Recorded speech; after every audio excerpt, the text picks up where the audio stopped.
कळवा मुंब्रा दिवा येथील विकास कामं, शहरातील पाणी समस्या तसंच बेकायदा बांधकामं, अस्वच्छता अशा विविध मुद्द्यांवर ठाकरे गटाच्या पदाधिकाऱ्यांनी ठाणे महापालिका आयुक्त सौरभराव यांची भेट घेतली, चर्चा केली। यावेळेला कळवा खारेगाव येथील डीपी प्लॅन हा बिल्डरांच्या विकासासाठी केल्याचा आरोप शिवसेना ठाकरे गटाचे कल्याण जिल्हा प्रमुख दीपेश म्हात्रे यांनी केला। कळवा मुंब्रा दिवा भागातील विकास कामांसोबत विविध मुद्द्यांवरून शिवसेना उद्धव ठाकरे गटाच्या शिष्टमंडळानं पालिका आयुक्तांची भेट घेतली। याप्रसंगी दिवा शहर प्रमुख सचिन पाटील, महिला संघटिका वैशाली दरेकर राणे, रोहिदास मुंडे उपस्थित होते।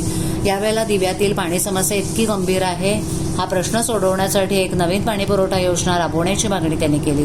तसंच कळवा खारेगावमध्ये तयार केलेल्या विकास आराखड्याबाबत 8,000 लोकांच्या तक्रारी आहेत। या आराखड्यामुळे जनसामान्यांची घरं उद्ध्वस्त होणार आहेत। तसंच विशिष्ट बिल्डरांच्या फायद्यासाठी हा विकास आराखडा तयार करू नये अशी मागणी त्यांनी केली।